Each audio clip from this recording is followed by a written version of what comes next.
My name is Helen Collins. I'm 29 years old and I work at the local library in a small town that most people probably haven't heard of. My life is simple, maybe too simple for some, but it's mine. I've always been the quiet type, preferring the company of books to the noisy outside world. The library is my safe place. It's a small old building with creaky floors and shelves that are a bit worn. But to me, it's perfect. Every day, I open the library doors at 8 o'clock a.m., turn on the lights, and breathe in the familiar scent of books. It's a routine that I never get tired of. My parents passed away when I was young, so my grandmother raised me. She was a kind woman who always encouraged me to read and learn. But she's gone now too, and I'm all alone. No siblings, no close relatives, just me and my small world. "Good morning, Helen," Mr. Jenkins, a regular visitor, greets me as he walks in. He's an elderly man who spends his days reading history books. "Good morning, Mr. Jenkins. The new shipment of history books arrived yesterday. I've set them aside for you," I reply with a smile. "Ah, you know me too well, dear," he chuckles, shuffling towards the designated shelf. The day goes on like this, with familiar faces coming and going. I help a group of kids find books for their school project, recommend a romance novel to Mrs. Harrison, and guide Mr. Thompson to the science fiction section. It's a quiet life, but I like it. I find comfort in the predictability, in the routine. And then one day, everything changed. The day Jack walked into my life. He came in looking for a book, but I could tell he wasn't the regular library type. He seemed out of place with his crisp suit and confident stride. "Can you help me find a book?" he asked, his voice smooth and inviting. "Of course. What are you looking for?" I replied, trying to stay calm. "It's a novel, The Great Gatsby," he said. "I believe it's right this way," I said, leading him to the classics section. As I handed him the book, our hands briefly touched, sending a jolt through me. It was just a simple touch, but it lingered in my mind. "Thank you, Helen," he said, reading my name tag. "I'm Jack." "It's nice to meet you, Jack." That brief encounter was the start of everything, the beginning of a love I thought would last forever, and the beginning of a journey that would take me from the quiet life I knew into a world of chaos and betrayal. If only I had known then what I know now, maybe things would have turned out differently. But life doesn't come with a warning, and sometimes we have to learn the hard way. After that first meeting, Jack started coming to the library more often. It was strange because he didn't seem like the reading type, but every time he visited, he'd ask for a book recommendation and then spend a few minutes chatting with me. One day, he walked in just as I was struggling with a box of newly arrived books. "Need a hand with that?" he offered, walking over. "That would be great, thanks," I said, relieved. As we placed the books on the shelves, he asked, "So, Helen, what got you into working at a library?" I shrugged. "I've always loved books. They're like friends, you know? Plus, it's nice and quiet here." He laughed. "I can see that. It's like a whole different world." With each visit, our conversations grew longer. I found out that Jack worked in his family's real estate business. He was easy to talk to, and for the first time in a long while, I felt like someone was genuinely interested in me. Then one day, he surprised me. "Helen, would you like to have dinner with me tonight?" he asked, a hopeful look in his eyes. I was taken aback. "Like a date?" "Yes, like a date," he smiled. I hesitated. This was new territory for me, but there was something about him that made me want to say yes. "Okay, sure. I'd like that," I replied, trying to keep my voice steady. We went to a small restaurant in town. It wasn't fancy, but it was cozy. We talked about everything and nothing, and for a few hours, I forgot about my usually solitary life. As we walked home, Jack said, "I had a really great time tonight, Helen. You're very different from the people I usually meet." I didn't know how to respond, so I just smiled. He continued, "I'd like to see you again. Would that be okay?" I nodded.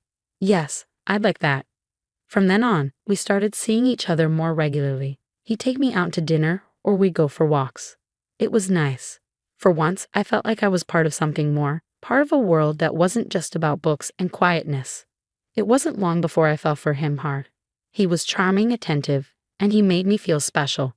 And when he proposed, I didn't hesitate. I said yes. Looking back, I wish I had seen the signs.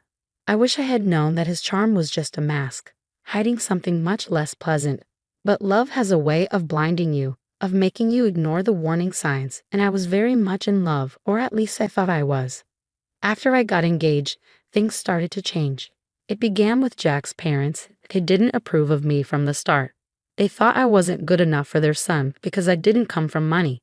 The first time I met them, it was clear they didn't like me. We were at their house for dinner, and I was nervous. Their home was big and fancy, nothing like what I was used to.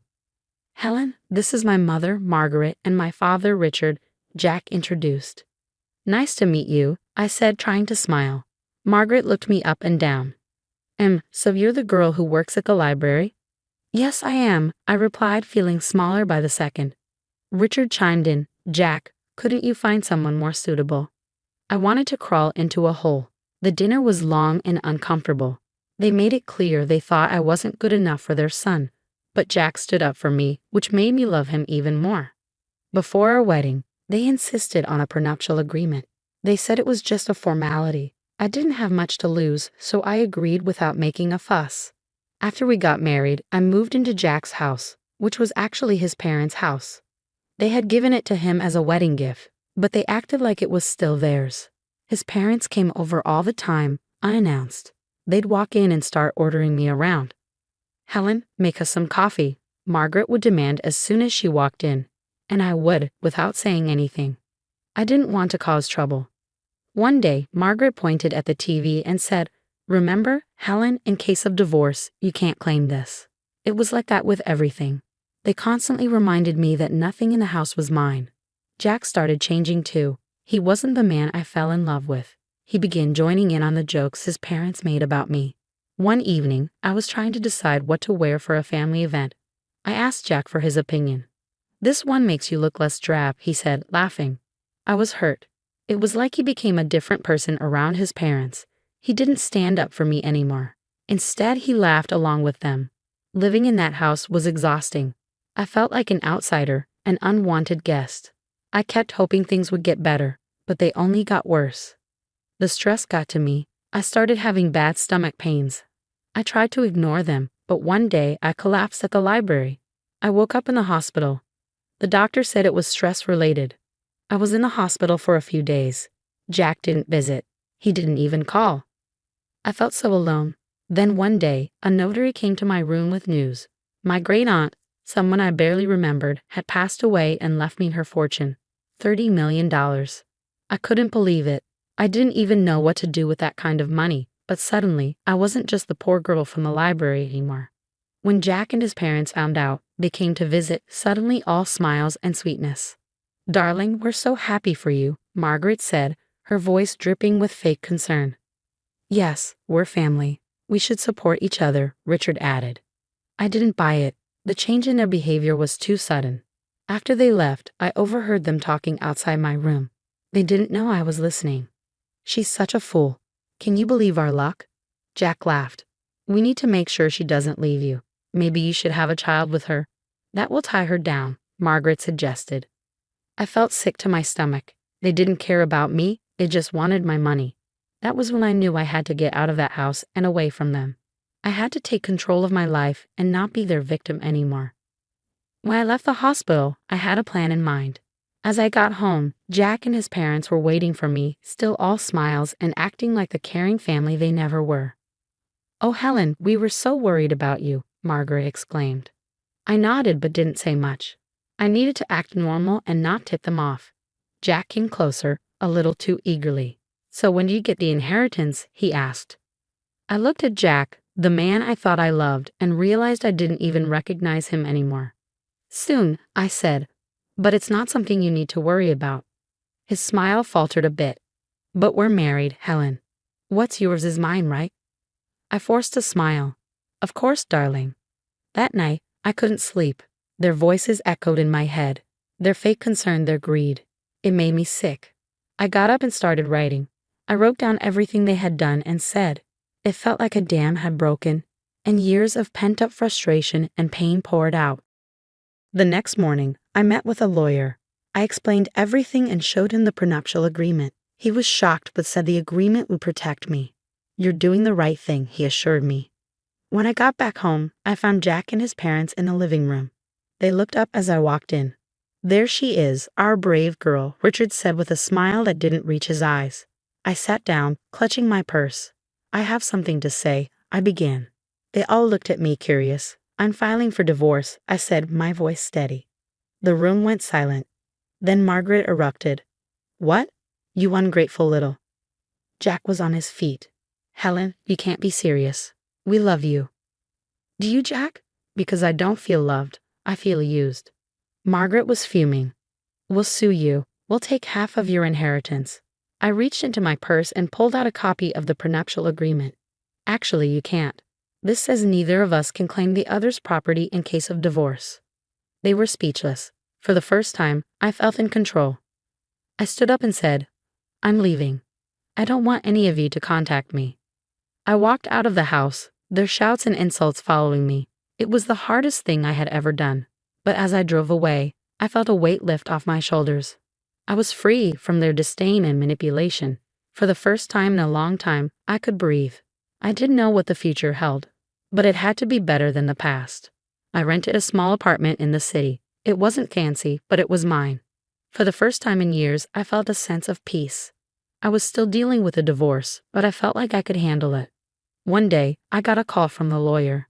Helen, there's something you should know about your great-aunt's will. I was puzzled. What about it?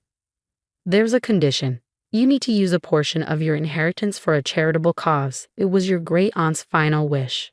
I was surprised. I had no idea. The lawyer continued. She was quite the philanthropist. She wanted to pass that on to you. I hung up the phone, deep in thought. My great-aunt had given me a chance to do something good. It felt like a sign, a push in a new direction.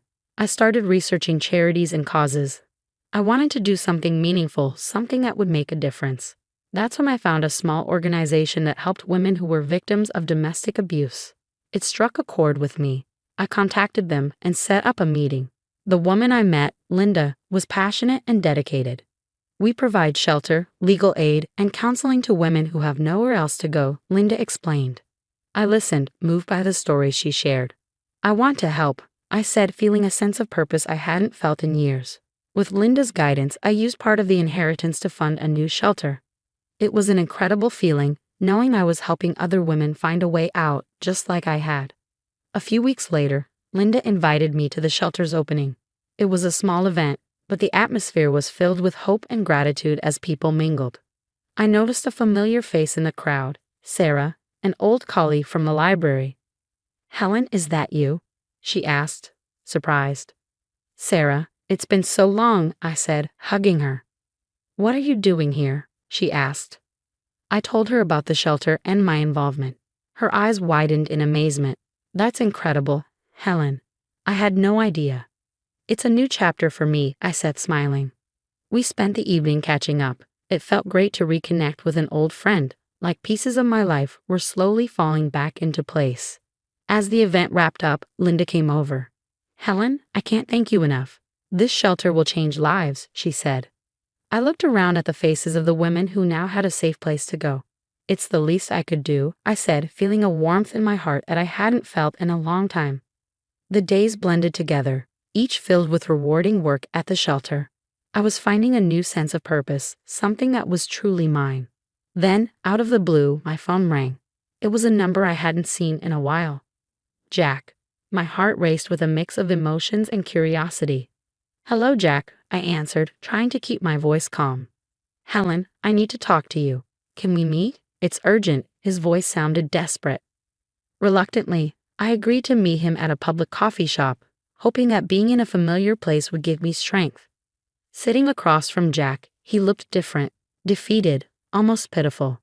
His eyes were pleading. Helen, I made a huge mistake. I want you back. I've realized how much you mean to me, he blurted out. I looked at him, feeling nothing but contempt. Why now, Jack? He sighed. My parents, they controlled everything. They were the reason our marriage failed. I was weak, but I'm different now. I felt the surge of anger. You blame your parents? You stood by while they treated me like dirt.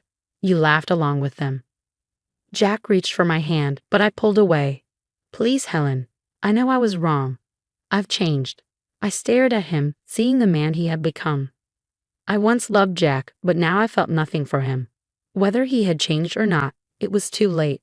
I said, I feel nothing for you, Jack, nothing but contempt. His face fell. and for a moment I saw a glimpse of the man I had married, but it was fleeting. I'm sorry, Jack. I've moved on.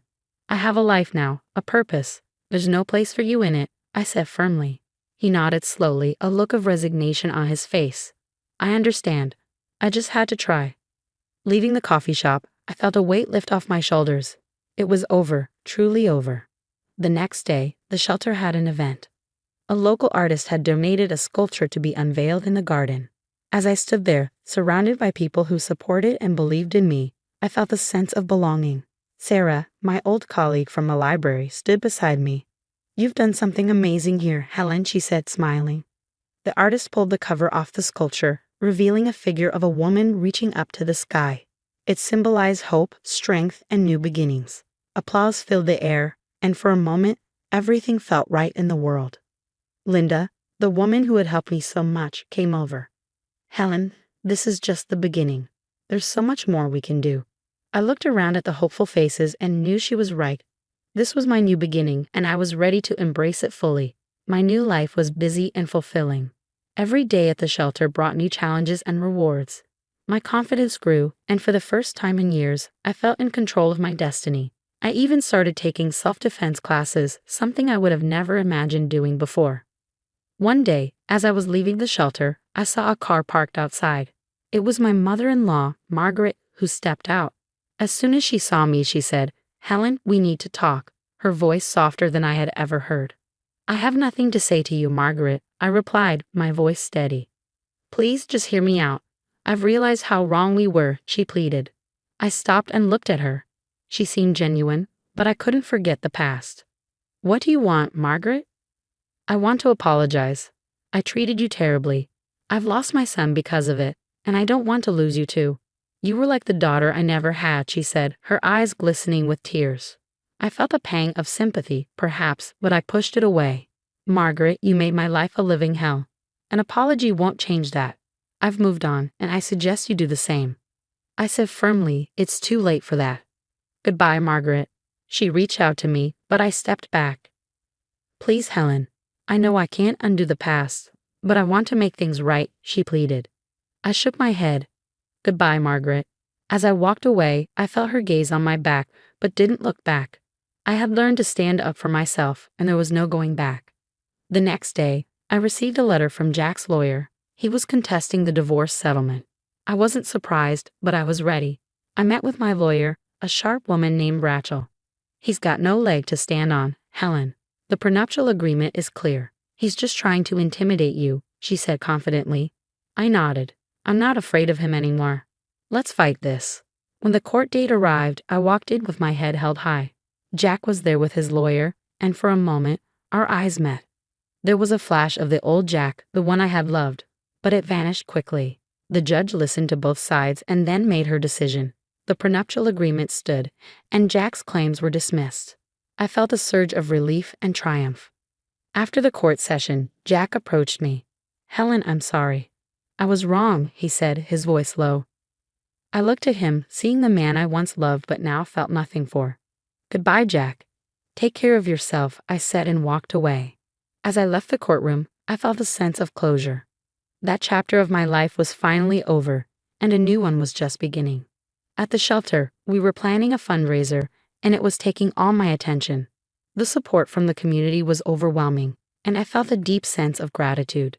The night of the fundraiser arrived, and the place was buzzing with energy. People from all walks of life had come to support our cause. As I looked around, I realized how far I had come, from a quiet, timid woman to someone who stood up for herself and others. "Helen, you did it. This is amazing," Sarah said, coming up to me. I smiled and replied, "We did it. And there's so much more to do." As the event went on, I felt a deep sense of accomplishment and purpose. This was my life now, and I was exactly where I was meant to be.